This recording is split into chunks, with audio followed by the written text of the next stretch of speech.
Okay, one of my favorite people, one of my favorite shows. This is Community Matters. That's Brett Oppegaard. He's the assistant professor of journalism in the journalism program at Communications Department, UH Manoa. And we are always happy to see him on the show. Good afternoon, Brett. Nice to see you. Good afternoon. Thanks for having me back. I appreciate it. So we're talking about Trump's attacks against the Times. That just seems like a static kind of statement because he's not there anymore. And yet, and yet his legacy lives on. This legacy of attacking the newspaper, calling the newspapers in general, calling the newspapers the enemies of the people, as other authoritarians have done over the past 100 years. And it's really interesting how his attacks against the press, like his attacks against so many other things, do have a life after him. He has created such a confusion and a jumble that we'll be sorting it out for years, exactly what damage he did. And this is one of the most horrendous ones, I think. He started doing it from the very beginning of his administration, and you and I have talked about that a number of times. So where's your head on it now, Brett? We've been through the mill, so to speak, with his attacks on the press. You're teaching journalism. You must think about this all the time.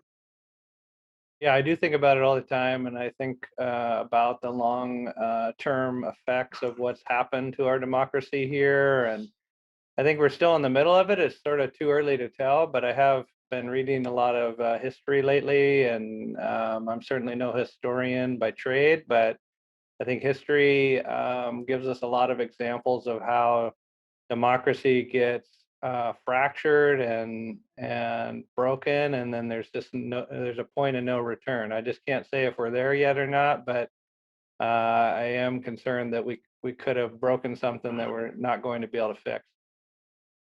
That's pretty chilling, actually, but it's not a thought that I haven't heard before or thought myself. So why is the press so central to this? And when you, as a teacher of journalism who thinks about it all the time, will say that democracy is broken or may well be broken, you're looking at it from the point of view of the First Amendment of the press. Why is that so? Can't we just simply fix it? Well, I wish we could. I think there are several parts to this that are all in a confluence of damage to the basic role of journalism in our society. I mean, part of it is technological, where we've had all these new technologies emerge that have allowed people to communicate in outside of the journalistic world and outside of the vetted information world, and it's created this swirl of misinformation and disinformation that I don't think we can ever get back control of. So we have to think about how are we going to respond as a society. We can teach people about media literacy, we can teach people about news literacy, but if people don't want to participate in that and they're content with living out their fictional fantasies of whatever their particular, if it's anti-vaccines or Trump won the election or whatever fantasy they have, then it's going to be really hard to turn that back around. And I think that's one of the biggest problems that I see. And then one of the things that when I talk about reading history that comes back to me is the idea that every tyrant in history has tried to create and control the narrative and then to wipe out any counter narratives. And I think we're in the midst of that moment where the narrative's being created and it's getting to the point where it's getting solidified in certain aspects of our society that I don't know if we're ever going to be able to fix that part either, the fake part of it. Let me I'm trying to break it down, at least in my own mind. When you're talking about the press and breaking the press, you have several constituencies in the schematic. One, of course, is the press, which has to feel free under the First Amendment to report the facts and their conclusions as they see them. Another is, the capital concentrations that allow that to happen, the owners of the press, who, have to back up their reporters. Another element is the people they speak with, the sources. Those sources have to have the confidence that they will be properly reported, quoted, and that they will, not be revealed in certain cases. And then, of course, there's the government. The government is part of this. No matter how you look at it, the government is part of it because the government is so often the source. And lastly, of course, there's the reader, the consumer of news. And if I had to look for a common denominator in searching for what's broken, I would say a lack of interest and confidence that this whole schematic, this whole um, the solar system of news and comment, um, that you have to have confidence in it. And if you don't have confidence that it's working properly, then you won't participate in it. You look askance at it. You won't believe in it. And to believe in democracy, you have to believe in those things. All those constituent parts have to believe in those things. I think I'm getting on board with this notion of broken because at least some of those constituent, people and organizations no longer have confidence in the system. How do you make them have confidence again? Well, it's going to take all the different institutions working together. I think government has to be more responsible and more honest. From the politicians to the bureaucrats, they're going to have to kind of stand up to this. I'm not sure they have the will in some cases. The social media companies who, frankly, had this economic loophole where they become like the robber barons of the 21st century, and they've been able to take over all our communication, like the last mile of all our communication technologies, and not really follow by the rules that everybody else has to follow by. So, I mean, they're starting to have a reckoning. I just am really concerned that it's too little, too late with Facebook and some of these other companies, Twitter, where they just have built such a negative and dark momentum that they really can't ever bring it, back into some kind of reasonable, rational realm. I mean, just their baby steps are so small and ineffective. I just feel like either the government's going to have to do a major regulation act to somehow bring them under traditional publishing laws, or it's just going to go haywire. I just don't see it on the incremental level that it's going. It'll be too late for democracy by the time we get it fixed at that rate. Yeah, one other element just occurred to me is, I should have thought of this before, is truth. You have to have a value on truth. You can't be a source and lie. You can't be a reporter and accept the source that lies. You can't be the public and accept things that you know in your mind are untrue. And I think we have, in the space of a few years, we have come not to value truth, not to care about truth, in fact, to embrace lies and to speak lies and to accept lies. This is really, when you think about it, how lies have pervaded the public conversation. It is really quite extraordinary. It is, and I think it's because it started at such a high level. I mean, low level politicians and bureaucrats, or even medium level, have always been embroiled in lying scandals. But when it starts at the top and people gain power or gain resources or whatever by lying, and there's no ramifications for that, that's to me kind of the big fundamental problems. Until there is some kind of penalty or negative ramification for these lies, they're going to continue, and people, they figured out this kind of fascist trick of lying. And bigger is it used to be just the big lies that the fascists would do. Now it's a big lies, little lies, every lie in between, and now there is a great assault on truth. And who's going to stop it? It's the person with the biggest megaphone is the one who has the most control. You can say, well, citizens need to vote with their wallet, and journalists need to hold people accountable. But I've read thousands and thousands of stories of journalists holding these very powerful people accountable, and I still see this perpetuating and growing as a problem in society. So I think there's something more that needs to happen on a higher level.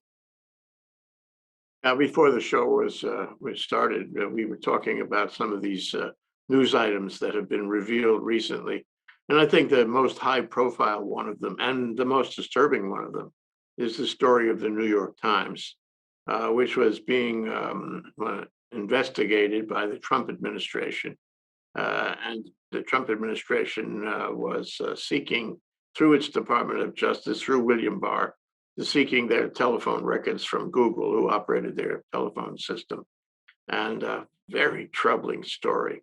And then come to find that the Department of Justice got into a thing with a gag order, and then a gag order about the gag order. Yeah. I like gag orders in two levels of gag. And then finally, the Biden administration, knowingly or unknowingly, but they do have an attorney general there. We used to think he was pretty good, who perpetuated this right through the transition of power. Can you give your conclusions on what in the world has happened in the New York Times story? Well, my take on it is that, I mean, number one, we have to understand contextually that, several presidents have tried this. I'm thinking of Nixon for sure during Watergate. I know Bush during the 9/11 years did a lot of this kind of subterfuge on reporters. Even Obama did quite a bit too. He was not innocent in this either. And then I think that pattern continued into Trump, and then was amplified greatly under Trump. And now Biden, he's saying the right things in public, but I think some action needs to be clarified, and I think it needs to be codified and put into some kind of formal policy that's going to withstand the next president, because otherwise people just come back to it.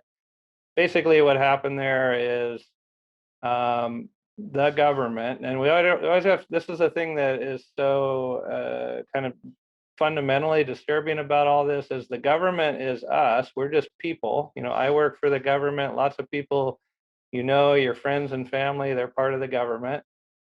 Journalists are part of your community. They're your neighbors and your friends, and they're just ordinary folks too. We're all in this together. We're not like warring factions, setting up some kind of camp where we're going to raid each other. We're supposed to be all working together on this. And in a well-functioning democracy, the government is telling the truth, and journalists are keeping an eye on it, and the citizens are engaged, and they're also participating. And I think we're failing on all three of those really in a lot of ways. And that's part of the reason our rating in the world in terms of press freedom is so low. We're number 44 this year. So when you think about all the countries that have like better press freedoms than we do, I looked up the list, and we're worse than Botswana, Slovenia, even Burkina Faso. I mean, we're way down the list. And this is a country that, really our identity is wrapped around the First Amendment and this idea of free press, free speech. And it's a false identity at this point. We're doing very, very poorly compared to other democracies around the world. I mean, the democratic world is shrinking. There's democracies that are failing. There's democracies under threat, and we're spiraling as well. Yeah, I mean, it troubles me about the Department of Justice is the New York Times story is not the only example of the Department of Justice putting a lid on things in the Biden time after his inauguration. Two other stories, which you and I just touched on before the show. One is the infamous memo that Trump wrote to William Barr about revealing the results of the Mueller investigation. I don't know why that's secret, but Merrick Garland is keeping it or parts of it secret, despite a court order by Amy Berman Jackson, to release it to the press and therefore the public. I do not know why. This is 5 years old already, maybe less than that, but I do not know why it's still secret, even after a federal judge wants it released. And apparently, not only has the Department of Justice not released it, they've appealed Berman's decision. So it's like in a tossed hat right now. I cannot understand the other story. Well, you can't understand why, because it's probably very, very damaging to the Justice Department and to the president. If it wasn't, it would be released. So a lot of these things that it's self-evident why they're being held up. And I mean, we're gonna find out whether we have UFOs visiting our shores before we're gonna find out what's in that memo. So that's pretty telling as it is. Are you suggesting it's damaging to President Joe Biden or Trump or both? I think I think number one, it's going to I think severely damage the Justice Department. I think just the way they've carried on after Biden was elected leads me to believe that, and I don't have no evidence of this, I'm just interpreting it, that there's carryover in that department that they haven't been able to fix, and that department is has some serious dysfunction, if not illegal behaviors going on there, and those need to be rooted out. And if they want to assure all of us that that's not happening, then they need to open up and be extremely transparent about what did happen. We need to reckon it. We need to come to grips with it. We need to understand how it was allowed to get to that point, and then we need to make rules so it never happens again. Absolutely, totally. Right now, it's uncomfortable and it makes you suspicious. Sorry, of this administration. The other thing, a third matter we should include in the package of things that help us understand and define the Department of Justice is they are defending Trump against the rape charges that were levied against him by a woman, and I forget her name, a woman in a clothing store, in a change room in a clothing store. And he caused William Barr to cause the Department of Justice to defend him from that suit or from defamation claims around that suit. I don't remember. And the Department of Justice defended him on the basis that he was entitled. He was entitled, and I suppose there was a claim that he was immune from claims along those lines. Remarkably, the Merrick Garland Department of Justice has continued to represent Trump from those same claims here now in the Joe Biden administration. It was wrong to begin with, and it is still wrong. And now another U.S. attorney, another attorney general has perpetuated the same error. What do you make of that, Brett? Well, I think in the United States, throughout its history, we've never had a president go to jail after the presidency, even though we've had lots of scandalous behavior in the White House, and we've had lots of probably criminal activity. And I think this is something that we're very hesitant to go down that road. And I think in this case, we're making a big mistake. And other countries have learned that when your top leader does something illegal, that's not the time to brush it under the rug. That's the time to hold them accountable, just like everybody else. Or you're just basically a hypocrite about the idea that all people are equal under the law and that sort of thing. I mean, we've seen it in other countries recently where they have prosecuted their former presidents. The United States has never done that. I think this is a time when that could happen, but I mean, we didn't also go after Bush after the torture, memo and things like that. That easily could have been classified as war crimes. So there have been many, I think, precedents where we have just kind of said, well, whatever happened, the president, it's a hard job. They need to be able to do some things that we don't necessarily like, and once they leave, we're not going to bother them. But I think we reached an inflection point in our history where if we continue in that behavior, the next person, the next criminal that gets in that office is going to be far worse than anything we've ever seen. Yeah. You make me think, and this characterization makes me think and wonder why the Attorney General has not initiated his own grand jury and his own investigation into what happened on January 6th. He has the power to do that.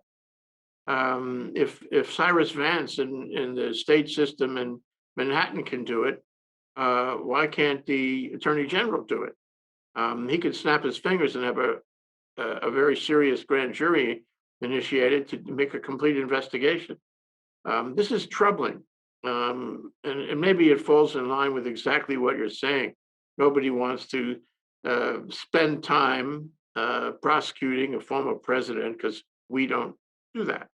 I'm troubled, though. I'm troubled, and this will all play out in the next few months. Yeah, I think it's one of those things that's been, everybody's very, very hesitant to go down that road because it could be a perpetual cycle that every new administration goes back and tries to punish and prosecute anybody that came before them. And this is something in history where leaders would basically wipe out the memory of the previous leaders. They would destroy their statues, scrape their names off the monuments, basically, again, try to control that story. And I don't know, it is a very risky step because who knows what it will lead to. But I think at this point, we don't really have much choice than to do it. Sure, the public wants to know. The public has a need to know. And, Trump is different than any president we've had. He really did make a huge mess. And if there was going to be an exception to that old norm about leaving former presidents alone, he's the exception for sure. But let me ask you about a very interesting phenomenon because, many people think that democracy is broken. Many people think that we as a country can't handle it anymore. We can't get Congress to do anything. The courts are not particularly reliable. The judge in California, a Bush administration appointee, recently ruled that the California ban on assault rifles had to be struck down. So now everybody can get an assault rifle in California. It's on appeal, but it's very strange. In the time of Second Amendment violence all over the country, this judge says, no, you can get an assault rifle. And I guess he's a Trumper. I guess he's a Second Amendment nut. And so here we go. So what I'm saying is Congress seems to be dysfunctional or non-functional for the most part. The judiciary, you really wonder how many judges are in there who are not going to do the right thing, not going to follow the norms, the morality of the country. And then, you begin to wonder about this administration, these three cases we talk about. It'd be one thing if you only found one of them and Joe Biden said, I don't know about that. I just found out about that myself. Okay, well, there's a question of credibility there. But three, he's got to know what's going on in his own Department of Justice. He's got to know. But putting all that aside, there was a piece on NPR on with the COVID and all that. I mean, it's not like, I do have to give him. I mean, it's obviously he should know. I'm sure he's getting briefed, but he does have a lot of things going on. So I'm going to give him. He's only been in office for 5 months or something. So I'll give him a little bit of a grace period. Although he has been in the government for a long time, so he should be well up on this. I do want to say too that I want to make clear that democracy is not broken in America yet. It's just fractured and it could break. So we still have time to fix it. I think anybody listening to the show should think that what can I do to help and try to fix it? Because if we don't act now, it's sort of like climate change. If we don't act urgently now and we just kind of put it off, I think we could get past the point of no return. Yeah, and what's also interesting to add to that is we don't know the damage yet. We're still finding out the damage. it's leaking out a little here and a little there. And I'm sure there'll be a lot written about exactly what damage took place, which we did not know about at the time. We found out only I mean, I retrospectively. think January 6th is going to be a event that people will be talking about 1,000 years from now. I mean, that to me was the most horrific thing. And I lived through 9/11, and I was horrified by 9/11. But January 6th was to have that happen inside our country with people storming our capital and threatening to hang our vice president. I mean, to me, this is something that's so anomalous to anything that I can even think of. Obviously going back to the Civil War era, but um, I just think it's something that's going to last, and that stain is going to be on us for a long time. Yeah, it may be more than just the stain too. It may be a phenomenon that carries on. We're not really out of the woods yet. No. But let me ask you one other thing that also we discussed before the show. There was a piece on NPR a couple of days ago, which I found very interesting, and it was about how the journalism schools around the country had a rush of new interest. Everybody wants to study journalism now. They want to not only study it, they want to go out and work in the field, more perhaps than during the Trump administration. And you have had a similar peak in interest by students who want to study journalism. What is that about, Brett? Yeah, I wish I knew exactly. I mean, I have anecdotal ideas about it, and students have told me certain things, but I think essentially there is a significant number of people who want to save democracy, and they want to participate, and they want to be engaged in society, and they think the best way to do that's through journalism. We've had a steady increase, I'd say, since Trump was elected, and then in this last year or so, just a massive increase of people interested in majoring in journalism, not just taking our classes. So to me, that's a good sign that we're not ready to give up yet. We're not ready to just throw in the towel and live as a dictatorship. Although one thing I'd say that I have come to the realization that there's a segment of our society that would be just as happy under a dictator, and they wouldn't care whatsoever. I don't think they care, that we have a democracy. And so those people, you just have to accept that they exist and focus on the people that are going to try to save it, if you want to save it. Yeah, Ben Franklin walked out of Liberty Hall, and a woman asked him, since the conversations were secret inside Liberty Hall, woman asked him, "What kind of government are we going to have, Dr. Franklin?" And he said famously, "A republic, madam, if you can keep it." And so it takes work. And I find it interesting that these students would see this opportunity to help fix it or save it, and it's really important. But query, do they understand how much work that is, how much risk that is, especially in a time, where After a the few press is classes, is they do. in economic decline anyway? Well, I mean, definitely the legacy media organizations are in a decline. I mean, obviously, some of them who have adapted well to the digital age, like the New York Times, the Washington Post, is in way better financial shape than it's ever been.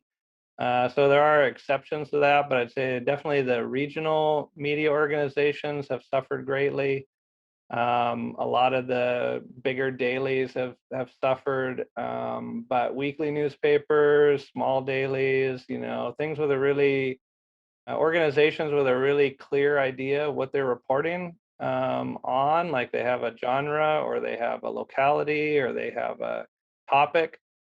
They seem to be doing pretty well. I have seen just a glut of jobs coming out for entry level and beyond of people in all sorts of websites and media organizations that I didn't even know existed before, and now they're emerging and hiring people. So I think there's kind of a shifting of where people are going to work, and that's part of it. And then I think there's also a recognition that if you imagine, say, pre-internet days, where did you get your information? You would get it from the newspaper, and you go to the library or your teacher or whatever. There was kind of a limited amount of places where you could get information.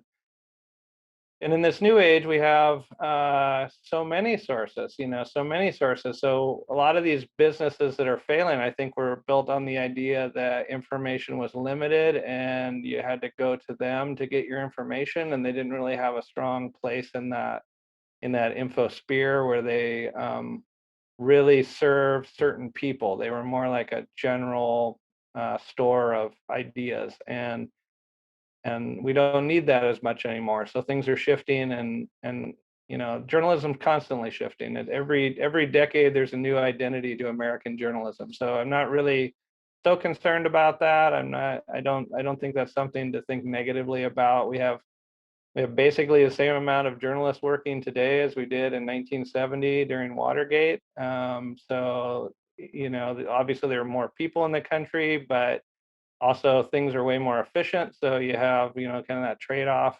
So I really don't, I think that part of it's a little bit overstated, the negative part, and the positive part is all of these new media organizations are being created and getting their footing, and they're going to be building their businesses. And I think, 10, 20, 30 years down the road, we'll have this really robust system of sharing information, and it'll be I think it'll be richer and better than what we've had before. It's just there's a little bit of economic growing pains for sure. Well, you're very close to it, but let me ask you this last question, and that is, right now we have a press in this country where a good number of press organizations are making a lot of money by telling lies and repeating lies. It's we could name some of them easily. And so the question is, these new journalism students on the NPR discussion and at UH, at the journalism program at UH, are they all of like mind to tell the truth, or are some of them going to work for Fox News? Well, you never know where people are going to end up, and certainly like Fox News has local affiliates that do good journalism. But what I would say is I have rarely only I can only think of a couple examples where students have come into my classes and said, I want to, propagate some kind of, political agenda or something like that. 90, 99%, 98%, something like that. They come in, they want to learn the technical skills of how to be a good journalist, how to do reporting, how to do good writing, how to take videos, how to make good sound, all those technical skills, and they want to apply it to areas that they're very passionate about, like climate news. We have a lot of science journalists coming in, business journalists, political journalists, of course, but just a wide range of people that come to the university and they think, I'm really passionate about this topic and I want to learn how to be a participator in that on a communal level, and that I think was what drives them more than trying to shape the agenda. Yeah, well, I agree with you, though. They're very important to us, and maybe they're key in answering the question of what can we do to save the country. Brett Oppegaard, assistant professor at the program for journalism at UH Manoa. Thank you so much for joining us. Thank you for having me again. Look forward to our next visit. Yeah.